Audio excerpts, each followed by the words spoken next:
ఇక్కడికొచ్చిన మీ అందరికీ తెలుసు కదా, ఈ రోజు మా ఇంటి ఏంజల్ బంటి పుట్టినరోజు అని. అలాగే క్రిందటి వారం మా ఇంటి ప్రిన్సెస్ అయిన బబ్లీ పుట్టినరోజు. ఏదో కారణాల వల్ల అప్పుడు పార్టీ చేసుకోలేకపోయాం. ఈ రోజు ఇద్దరికి కలిపి పార్టీ చేసుకుంటున్నాం. So wish you both a very very happy birthday. Thank you అత్త. లవ్లీ, వెళ్ళి ఆడుకోండి.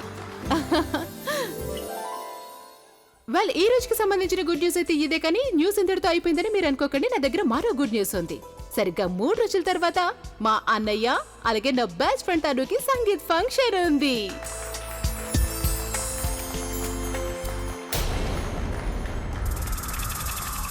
వెల్, అంటారు కదా, ఈ గుడ్ న్యూస్ తో పాటు అప్పుడప్పుడు కొన్ని బ్యాడ్ న్యూస్లు కూడా వస్తూ ఉంటాయి. ఇప్పుడు నా దగ్గర ఈ గుడ్ న్యూస్లతో పాటు ఒక షాకింగ్ న్యూస్ కూడా ఉంది.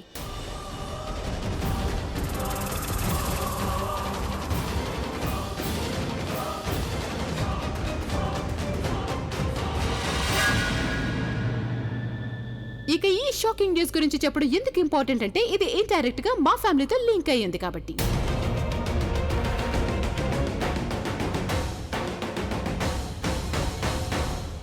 ఓరి దేవుడా, ఆలియా అయితే తన పని మొదలు పెట్టేసింది.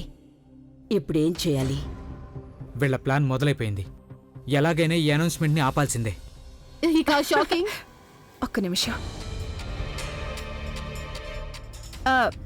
అదేంటంటే ఈరోజు నా బంటి బబ్లీల పుట్టినరోజు. అందుకే నేను వాళ్ళిద్దరి మొహాల్లో కేవలం సంతోషం మాత్రమే చూడాలనుకుంటున్నాను. కానీ నువ్వు ఈ షాకింగ్ న్యూస్ ని కాస్త తర్వాత వినిపించు. ముందు బంటి బబ్లీల కోసం రెడీ చేసిన వీడియోని నువ్వు ప్లే చేయించాలియా. వైశాలి వదినా, ముందు నేను నా పని పూర్తి చేసుకుంటాను. ఆ తర్వాత నువ్వు ఏ వీడియోని ప్లే చేయాలనుకుంటే అది ప్లే చేసుకోవచ్చు. నువ్వు ఇందాకే చెప్పావు కదా వాళ్ళిద్దరూ కూడా ఏంజల్ అండ్ ప్రిన్సెస్ అని. మరి నువ్వు వాళ్ళిద్దరి మనసు బాధ పెడతావా? ఈ రోజు కేవలం మంచి విషయాలే మాట్లాడదాం. చెడు విషయాలు తర్వాత మాట్లాడుకోవచ్చుగా. నేను చెప్పాను కదా వైశాలి వదినా, ముందు నా పని పూర్తి చేయనివ్వండి. ఆ తర్వాత మీ వీడియోని ప్లే చేసుకోవచ్చు. లేకపోతే ఏంటి? ఏం చేస్తావు నువ్వు? నీకు ప్రజ్ఞలా కనిపిస్తున్నానా భయపడిపోవడానికి నిన్ను చూసి? నేను నీకు చెప్పాను కదా ఆలియా, నేను బంటి బబ్లీల కోసం రెడీ చేయించిన వీడియోని ముందు ప్లే చేయమని. లేకపోతే నేను నీ గురించి అనౌన్స్ చేస్తాను. వీడియో ప్లే చేయించు. తీసుకో.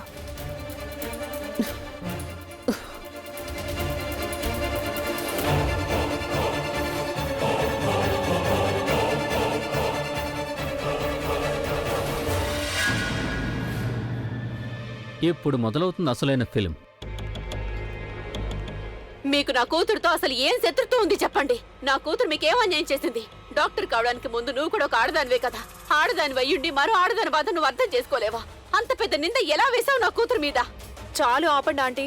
నేనింకా సిగ్గుపడేలా చేయకండి. అవును, నా వల్ల తప్పు జరిగింది. దానికి నేను మిమ్మల్ని క్షమాపణ కూడా అడిగాను. దయచేసి నా మాట నమ్మండి. నేను ఇదంతా ఇష్టపూర్వకంగా చేయలేదు. నాతో ఇది బలవంతంగా చేయించారు. ఇక్కడ ఫ్యామిలీ ఫంక్షన్ జరుగుతుంటే ఎందుకు ఇలాంటి వీడియోలు ప్లే చేస్తున్నారు? వెంటనే దీన్ని ఈ క్షణమే ఆపేయండి.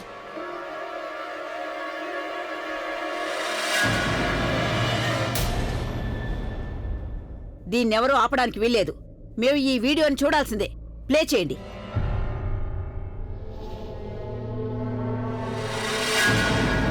ఈ రికార్డింగ్ ఇప్పటికిప్పుడే ఆపేసి ఆ సీడీని తీసుకొచ్చి నాకు ఇవ్వండి. ఆలియా నానమ్మ సరిగానే చెప్పింది. ప్లే చేయండి. ఈ వీడియో నేను కూడా చూడాలనుకుంటున్నాను. ప్లేట్. అనయ్య, బంటి బబ్లీలో బర్త్డే ఫంక్షన్ కదా, పైగా పిల్లలు కూడా ఇక్కడే ఉన్నారు. It's an appropriate to play such a video. దీన్ని మనం తర్వాత చూడొచ్చు కదా.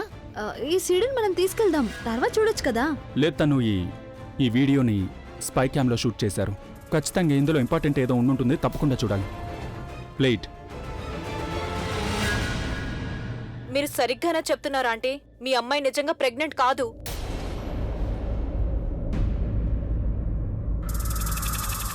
ఒకరిలా బలవంతంగా చెప్పించారు నాతో.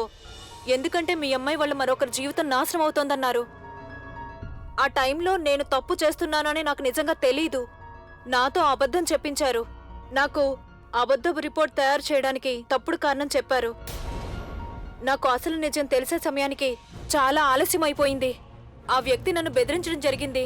ఒకవేళ నేను ఎవరికైనా దీని గురించి నిజం చెప్పాను అంటే అప్పుడు తను నా లైఫ్ కెరీర్ అన్నిటినీ నాశనం చేస్తాను అంది. దేవుడా, అంటే ఈ వీడియో ప్రకారం అయితే ఆ డాక్టర్ మన ఇంటికి వచ్చి ఏదైతే చెప్పిందో అదంతా కూడా అబద్ధమే అన్నట్టు కదా.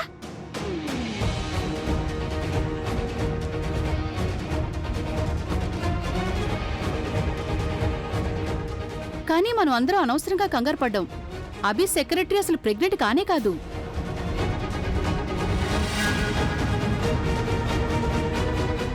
ఈ డాక్టర్ ఇప్పుడు చెప్పిందంతా నిజమేనా? ఒకవేళ అది నిజమైతే నువ్వు నాకు ముందే ఎందుకు చెప్పలేదు?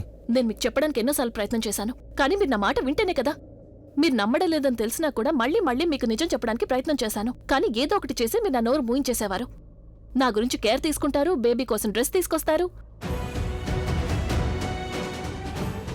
అసలు మీరు నాకు అవకాశం ఇవ్వలేదంటే నేను ఎలా చెప్తాను చెప్పండి? అసలు నీ ఉద్దేశం ఏంటి? అవకాశం ఇవ్వలేదంటే నాకు తెలిసి నువ్వు ఇదంతా కావాలని చేసావు కదా. నాతో సేవ చేయించుకుంటే నీకు చాలా సంతోషంగా అనిపిస్తుంది. నేనలా ఎందుకు చేస్తాను? నువ్వు ఇప్పుడు అబద్ధాలు చెప్పొద్దు. నాకు తెలిసి నీకు నన్ను టార్చర్ చేయడం బాగా నచ్చుతుంది. నేనేం టార్చర్ చేయడం లేదు, మీరే నన్ను తిడుతున్నారు. నువ్వు తనతో గొడవ ఎందుకు పడుతున్నావు? నీకిప్పుడు సంతోషంగా ఉండాలి కదా. ఎవరి మీద నమ్మకం ఉంచి నువ్వు ఇంటికి తిరిగి తీసుకొచ్చావో తను నీ నమ్మకాన్ని పూర్తిగా నిలబెట్టింది. తను అసలు ఏ తప్పు చేయలేదు.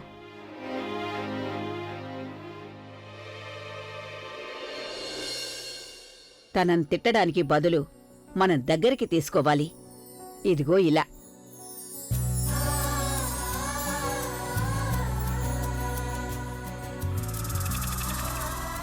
నువ్వైతే నా మాట వినలేదు, కానీ నేను నా మనసు చెప్పింది విన్నాను. నా మనసు నాకేమని చెప్పిందంటే మన నిఖిత అసలు ఎప్పుడు కూడా ఎలాంటి తప్పు చేయలేదు అని. ఈ వీడియో ఎంత క్లియర్ గా ఉందో మన నిఖిత మనసు కూడా అంత మంచిదని తేలిపోయింది. మన నిఖిత లాంటి వాళ్ళు ఇంకెవ్వరూ ఉండరు.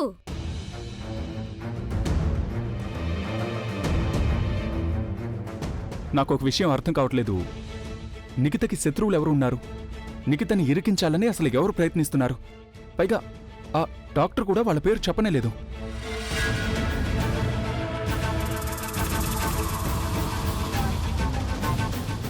నిఖిత, నీకెవరి మీదైనా అనుమానం ఉందా? ఐ మీన్, నీకెవరైనా శత్రువులున్నారా? ఎవరు ఇంత నీచంగా ప్రవర్తించగలరు? Anybody you dot?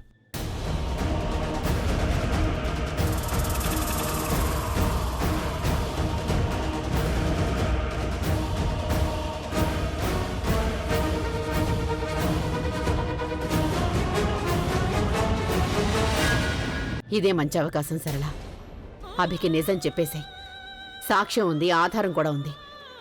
వీళ్ళిద్దరూ నా కూతుర్ని ఎంతో ఏడిపించారు. ఇప్పుడు నేను వీళ్ళ మీద పగ తీర్చుకుంటాను. ఇప్పుడే అందరి ముందు వీళ్ళ గురించి నిజం చెప్పేస్తాను.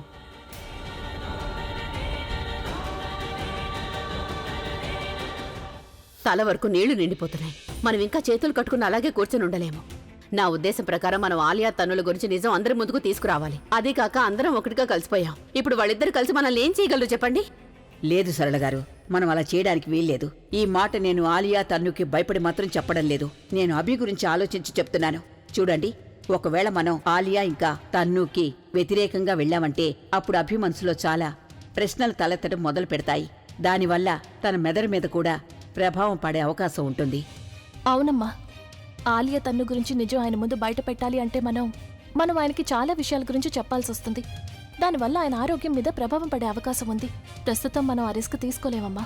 ప్లీజ్ నువ్వు ఆయనకేమీ చెప్పొద్దమ్మా. నాకు ఈ వీడియో ద్వారా ఆ వ్యక్తి పేరైతే తెలియలేదు, కానీ ఈ వీడియో ఎవరు తీశారనేది మాత్రం నాకు తెలిసిపోయింది.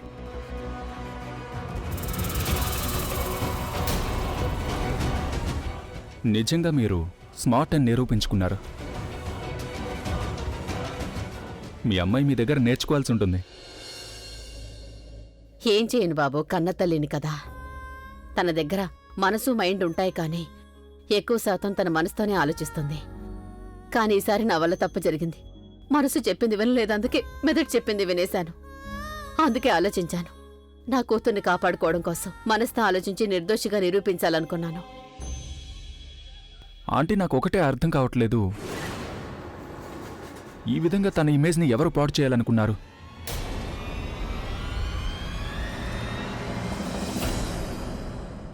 ఉన్నారులే కొంతమంది. వాళ్ళ శత్రుత్వాన్ని ఎలా నిలబెట్టుకుంటున్నారంటే దిగజారడంలో అన్ని హద్దులు దాటినా సరే ఇంకా అలాగే ఉన్నారు. కానీ ఇప్పుడు నేను కూడా ఆగను ఆంటీ గారు. వాళ్ళు శత్రుత్వంతో హద్దులను దాటారు, కానీ నేను అన్ని హద్దులు దాటేస్తాను. నేను వాళ్ళను వదిలిపెట్టను.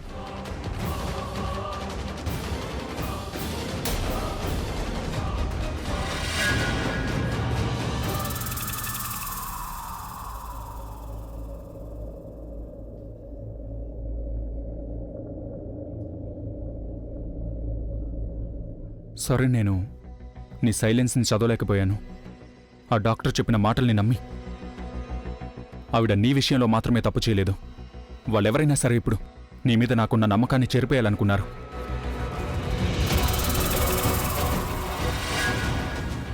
ఇప్పుడు ఒక ఫ్రెండ్గా నేను నా ఫ్రెండ్కి ప్రామిస్ చేస్తున్నాను, వాళ్ళెవరైనా సరే నీకోసం నేను వాళ్ళని వెతికి తీసుకొస్తాను. వాళ్ళకి నీ చేతులతోనే శిక్ష వేయిస్తాను, వాళ్ళెవరైనా సరే. Thank you.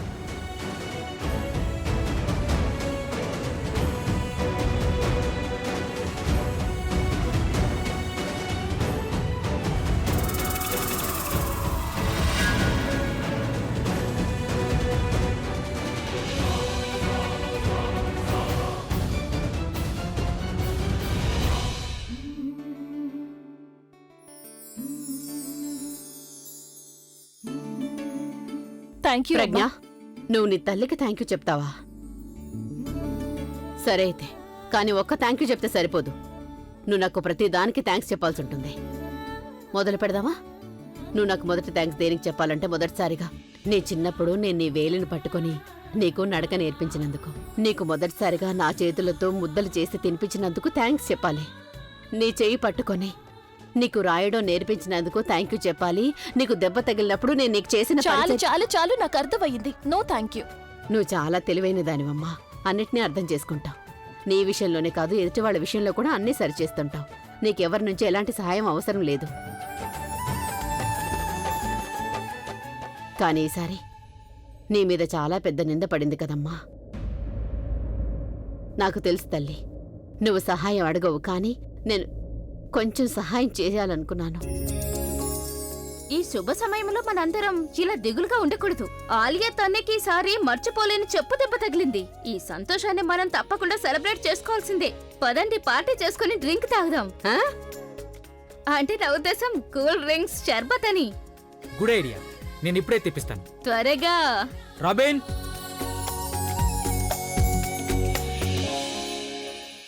సరళ గారు, మీరు నిజంగా అద్భుతం చేశారు. మీరు తిన్నగా డాక్టర్ కళ్ళల్లోకి చూసి ఆవిడ కాటుకనే దొంగతనం చేసి వచ్చారు. మరి ఈవిడ ఎవరికి అత్తయ్యా? ఈవిడికి ధైర్యం తెలివితేటలు నా నుండే వచ్చాయి. ఏమంటారు? కానీ అమ్మా, నువ్వు ఇదంతా ఎలా చేసావు? మీకు కెమెరా ఐడియా అసలు ఎలా వచ్చింది? అదే అందరూ అంటారు కదా, నిజం గురించి వెతకాలంటే ముందు మనం మన చుట్టుపక్కలే వెతకాలి అని. లేదు లేదు, సర్లా. నాకిప్పటికీ నమ్మకం ఉంది ఈ ఐడియా ఖచ్చితంగా నీకొచ్చింది కాదని. ఇలాంటి భయంకరమైన ఐడియాలు ఖచ్చితంగా ఎవరైనా గొప్ప వాళ్ళకే వచ్చుంటుంది, అవునా? మీరు కరెక్ట్ గానే చెప్పారు. నాకన్ని తెలివితేటలు ఎక్కడున్నాయి? కానీ మా ఇంట్లో ఒకరున్నారు, ఆవిడ దగ్గర ఇలాంటి తెలివితేటలు బోల్డన్ని ఉంటాయి ఎప్పుడు. అదే అత్తయ్య గారు. నాకైతే నిజంగానే ఏం చేయాలో ఏమీ అర్థం కాలేదు. ప్రజ్ఞకైతే మాటిచ్చాను డాక్టర్ చేత నిజం ఎలాగైనా చెప్పిస్తానని. కానీ ఎలా, ఏ విధంగా చెప్పించాలనేది ఏమాత్రం అర్థం కాలేదు నాకు. ఆ తర్వాత అత్తయ్య నాకు ఎలాంటి ఉపాయం చెప్పారంటే, చూడు సరళ, ఒక విషయం అయితే చాలా క్లియర్గా అయిపోయింది. ఆ డాక్టర్ ఏదైతే చెప్పిందో ఖచ్చితంగా అది అబద్ధమని తేలిపోయింది. కానీ ఇప్పుడు మనం ఏం తెలుసుకోవాలంటే ఆవిడ ఎవరు చెప్పడం వల్ల అబద్ధం ఆడింది అని. అత్తయ్య నాకు అసలు ఏం చేయాలో అర్థం కావడం లేదు. అదీగాక నేను మన ప్రజ్ఞకి మాట కూడా ఇచ్చేశాను, ఎలాగోలా డాక్టర్ చేత నిజం చెప్పిస్తాను, అందరి ముందు బయట పెడతానని. పైగా అది కూడా ఒంటరిగా. కానీ ఏం చేయను? ఒకవేళ నేను వెళ్ళి అడిగితే డాక్టర్ నా ముందు నిజం ఒప్పుకున్నా సరే, ఎవరు చెప్పడం వల్ల ఆవిడ ఇలా చేసిందని చెప్పినా సరే, దానికి ఆవిడకి డబ్బులు ఇచ్చారని చెప్పినా సరే, నేను అందరి ముందు ఆ నిజాన్ని ఎలా తీసుకురావాలి అత్తయ్య? అందరికీ తెలిసేలా ఎలా చేయను? సరళ, దానికోసం నేనున్నాను కదా. ఉండు, ఇప్పుడే వస్తాను నేను. అత్తయ్య, మీరు అసలు ఏం చేస్తున్నారు? ఈవిడ ఎప్పుడు ఏం చేస్తారో ఎవరికి అర్థం కాదు. ఏం చేస్తున్నారు అత్తయ్య? ఇదిగో ఈ బటన్ నాకెందుకు ఇస్తున్నారు? ఇప్పుడు నేనేం చేయను ఈ బటన్ని? పిచ్చిదానా, ఇదేమీ మామూలు బటన్ కాదు, చాలా ప్రమాదకరమైంది. దీనిలో స్పై కెమెరా ఉంది, చూడు. ఆ డాక్టర్ దగ్గరికి వెళ్ళు, ఆవిడ చెప్పినవన్నీ అందులో రికార్డ్ చేసుకో, తర్వాత అందరికి చూపిద్దాం. కానీ ఈ బటన్ మీ దగ్గరికి ఎలా వచ్చింది? అయ్యో, ఆ టీవీ ఛానల్లో చూశాను. షాపింగ్ యాడ్స్ అవి వస్తుంటాయి కదా, అవి చూసి తెప్పించాను. ఎందుకు తెప్పించాను? ఎందుకంటే నిన్ను అలాగే నన్ను వీడియోలో రికార్డ్ చేసి అది ప్రజ్ఞకి చూపించాలని. తను రోజంతా ఇంట్లో లేనప్పుడు నువ్వు నాతో ఎలా బిహేవ్ చేస్తున్నావో తెలియాలని. నువ్వేం కంగారు పడకు, నేనేం రికార్డ్ చేయలేదులే. తర్వాత ఏముంది? నేను వెంటనే డాక్టర్ దగ్గరికి బయలుదేరిపోయాను. ఆవిడ మీద నాకు చాలా కోపం వచ్చింది, కానీ అప్పుడు నా కోపాన్ని నేను చాలా వరకు కంట్రోల్ చేసుకున్నాను. ఆవిడ ఎమోషనల్ నిజం చెప్పాలనుకున్నాను. నేను ఎలా అనుకున్నానో అలాగే జరిగింది. ఆవిడ ఎమోషనల్ అయిపోయింది. అలాగే అదే సమయంలో ఆవిడ నిజం చెప్పేసింది ఆవిడకి డబ్బులు ఇచ్చారని. డబ్బులిచ్చి ఆవిడ చేత అబద్ధం చెప్పించి నీ మీద నింద వేశారని. అంటే ఈ ఐడియా మొత్తం నానమ్మదా? సరళ గారు, మీ చేతిలోకి ఆధారాలు దొరికాయన్నప్పుడు మీరు నాకు ముందుగానే ఎందుకని చెప్పలేదు? మీకు జరిగిందంతా చెప్పాలని మీ గదికి కూడా వచ్చాను కదా. నేను డాక్టర్ని కలిశానని చెప్పాను, మీకు గుర్తుందా? ఆ అప్పుడు ఎందుకు నాకు చెప్పలేదు? మీకు గుర్తుందా అండి? ఇదే గదిలో మనం మాట్లాడుకుంటూ ఉన్నాము. నేను మీకు నిజం చెప్పబోతుంటే తలుపు దగ్గర ఎవరో ఉన్నట్టు అనిపించింది నాకు. వెంటనే తలుపు తెరిచి చూస్తే అక్కడ వైశాలి దాక్కునుంది. అంటే వైశాలిని చూడగానే నేను కాస్త భయపడ్డాను. నాకేమనిపించిందంటే బహుశా ఆలియా తన్ను కలిసి వైశాలిని మనల్ని కనిపెడుతుండమని ఇక్కడికి పంపించారేమోనని. నాకేమనిపించిందంటే నేను నిజం మొత్తం చెప్పేస్తే తను వినేసి వెళ్లి వాళ్ళకి దాని గురించి చెప్పిందంటే మళ్ళీ వాళ్ళు ఏదైనా ఒక కొత్త పద్ధతిని ఆలోచిస్తారు కదా నేను అవమానించడం కోసం. అప్పుడు మనం పడ్డ కష్టం అంతా కూడా వృధా అయిపోతుంది అనిపించింది. రోజంతా కష్టపడి వేసిన ప్లాన్ అంతా ఒక్క నిమిషంలో నాశనం అయిపోయింది. అభి కళ్ళ ముందు ప్రజ్ఞని ఓడించి తన కళ్ళలో ఆ బాధను చూడాలనుకున్నాను, కానీ ఆ బాధను ఇప్పుడు నేను నీ కళ్ళలో చూస్తున్నాను ఆలియా. నేను కూడా ఈరోజు అభి కళలో నా మీద ఉన్న ప్రేమను చూస్తాననుకున్నాను, కానీ అసలు ఏమీ జరగలేదలా. అలా ఎప్పటికీ జరగదు, ఎందుకంటే నీ ఫ్రెండ్ ఎప్పుడూ నీ పక్కనే ఉంటుంది కదా. తను నీ పక్కన ఉన్నంత వరకు నువ్వు అభి ఎప్పటికీ కలిసి ఒకటిగా ఉండలేరు, ఎందుకంటే ప్రజ్ఞ ఎప్పుడూ అభి పక్కనే ఉంటుంది కాబట్టి. అలా నీ కారణంగా నేను నా మ్యారీడ్ లైఫ్ గురించి ప్లాన్స్ కూడా సెట్ చేసుకున్నాను, కానీ అసలు అలా ఏమీ జరగలేదు. నువ్వు అంతా మేనేజ్ చేస్తావని చెప్పావు నాతో. తనేమీ మేనేజ్ చేయలేదు, ఆ డాక్టర్నే కాదు చివరికి ఆ వైశాలిని కూడా. అరే ఆ వైశాలిని పిల్లలు కూడా మభ్యపెట్టగలరు, కానీ తను మేనేజ్ చేయలేదు, తన చేతిలో మైక్ పెట్టేసింది. నాకేమీ అర్థం కావడం లేదు. అసలు నువ్వు అనౌన్స్మెంట్ ఇంకా పూర్తి కాలేదు. ఒకవేళ అందరి ముందు నేను ఆ ప్రజ్ఞ బిడ్డకి తండ్రిని కాబోతున్నాను అని అనౌన్స్ చేసిన తర్వాత అప్పుడు నువ్వు ఆ వీడియో ప్లే చేస్తుంటే నా పని అయిపోయి ఉండేది. నువ్వు మిస్టర్ మాస్టర్ మైండే, కానీ ఈ రోజు నీ వల్ల ఈ ప్లాన్ అంతా ఫ్లాప్ అయిపోయింది. ఈ ప్లాన్ విషయంలో నువ్వు ఓవర్ కాన్ఫిడెంట్ గా ఉన్నావు, దాని వల్ల మనం ఓడిపోయావు ఇప్పుడు. అవును, ప్లాన్ నాదే, కానీ మనం ముగ్గురు ఇందులో ఇన్వాల్వ్ అయి ఉన్నాం. కానీ మీ ఇద్దరి కారణంగా, మీ ఇద్దరి సపోర్ట్ లేకపోవడం వల్ల ఈ రోజు ఈ మొత్తం ప్లాన్ నాశనం అయిపోయింది. అంటే నీ తప్పేమీ లేదా? నేను ఈ ప్లాన్ లో ఇన్వాల్వ్ చేయడమే నేను చేసిన అతి పెద్ద తప్పు ఒప్పుకుంటున్నాను. నువ్వు చాలా తెలివైన వాడు అనుకుంటూ ఉంటావు కదా, కానీ ఒక్క పని కూడా నీ వల్ల జరగడం లేదు. నేను పనికిరాని వాడిని, నేను మొద్దుని, అన్ని నేనే, కానీ ఇందులో మాత్రం నువ్వు చేసిన తప్పేమీ లేదు కదా. అవును, చూడు, నేను నిన్ను ఈ ప్లాన్ లో ఎందుకు చేర్చుకున్నానంటే కేవలం నువ్వు తనుకి ఫ్రెండ్ కాబట్టి. లేకపోతే నేను నీ ముఖం కూడా చూడాలనుకోవడం లేదు. అలాగే నేను కూడా నీ మొహం చూడాలని ఎప్పుడు అనుకోలేదు. నేను నీ మాటలు భరించలేకపోతున్నాను. అయినా కూడా నువ్వు తన్నుకి ఫ్రెండ్ అనే ఒక్క రీజన్ తో నేను భరిస్తూ వస్తున్నాను.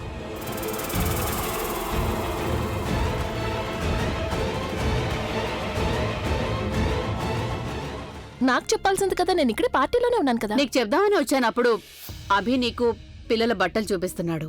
మళ్ళీ ఆ తర్వాత కూడా పార్టీలో అప్పుడు ఆలియా తన్ను నిన్ను ఏదేదో అంటున్నారు చూడు. అప్పుడు వచ్చానుగా నేను తీసుకెళ్ళడానికి, చేయి పట్టుకుని సైడ్కి తీసుకెళ్లాను. అదే చెప్పబోతున్నాను, అంతలో మళ్ళీ అభి వచ్చాడు. మనందరం ఎంజాయ్ చేయాలిగా. కానీ నేను ప్రజ్ఞతో మాట్లాడాలి. నో అంటే నేను ఇప్పుడు ఇక్కడ ఉన్నానంటే తనతో పాటు మీరు కూడా నన్ను నేను ముఖ్యమైన విషయం మాట్లాడాలి. ఫోన్లో మాట్లాడండి. అయ్యో అది కాదు, నేను అభితో చెప్పాను ప్రజ్ఞతో చాలా ముఖ్యమైన విషయం మాట్లాడాలని. కానీ అభి వింటేగా నేను తీసుకెళ్లిపోయాడు. ఆంటీ, మీరు ఆ సీడీని ఎలా ప్లే చేశారు? ఐ మీన్, ఎప్పుడైతే ఆలియా తన ప్లాన్ స్టార్ట్ చేయబోతుందో అప్పుడా?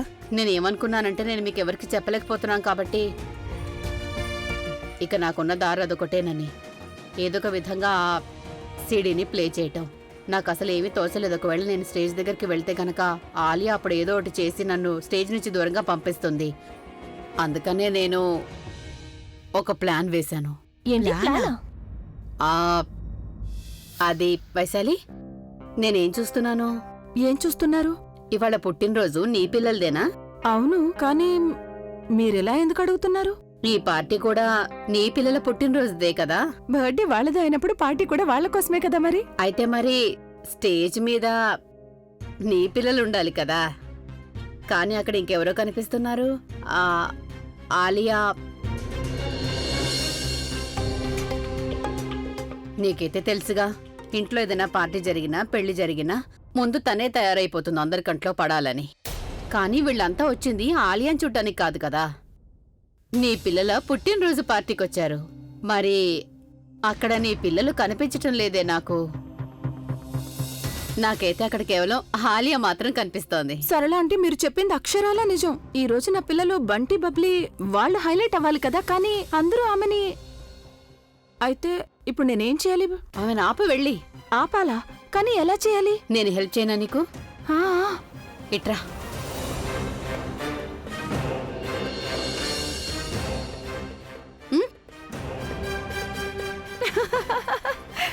ఆంటీ, ఇప్పుడు చూడండి నేనేం చేస్తాను. నేనే వైశాలికి చెప్పాను, నువ్వు పిల్లల కోసం ఒక సీడీని తయారు చేసావు కదా, అన్నిటికంటే ముందు నువ్వు దాన్ని ప్లే చేయమని. ఈ ఆలియా ఎప్పుడు ఏదో మాట్లాడుతూ ఉంటుంది, గెస్ట్లంతా బోర్ అయిపోతారు. గెస్ట్లు ఇక్కడికి బర్త్డే పార్టీ ఎంజాయ్ చేయడానికి వచ్చారు కదా, ఇప్పుడు వాళ్ళంతా వెళ్ళిపోతే ఇక సీడీ ఎవరు చూస్తారన్నాను. అంతే, నేనెలా తన్ని కాస్త రెచ్చగొట్టాను, నా మాటల్లో పడిపోయింది. ఇక తర్వాత ఏం జరిగిందో అది మీరంతా చూశారు కదా. ఒప్పుకోవాల్సిందే సరళగారు మిమ్మల్ని. నేనేమనుకున్నానంటే మనం నలుగురు ఉన్నాము, వాళ్ళిద్దరినీ కలిపి ఉతికి ఆరేయచ్చు అని. కానీ తీరా చూస్తే మీరొక్కరే వాళ్ళిద్దరినీ కలిపి ఉతికి ఆరేశారు.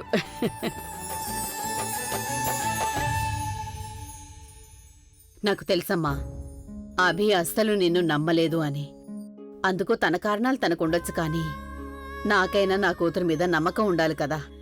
ఎంత పొరపాటు పనిచేశాను నేను, నీకు చెప్పే అవకాశమే ఇవ్వలేదు. కనీసం విని ఉండాల్సింది నువ్వేం చెప్పాలనుకుంటున్నావో. పెద్ద గబగబా వచ్చేసి నిన్ను అందరి ముందు చెంపదెబ్బ కొట్టాను. నేనలా చేసి ఉండాల్సింది కాదు. నేను చాలా చెడ్డ తల్లిని కదా. నువ్వు చాలా చెడ్డమ్మవి, అలాగే నేను చెడ్డ కూతుర్ని. అందుకే నేను థ్యాంక్ యూ చెప్తున్నాను. Thank you.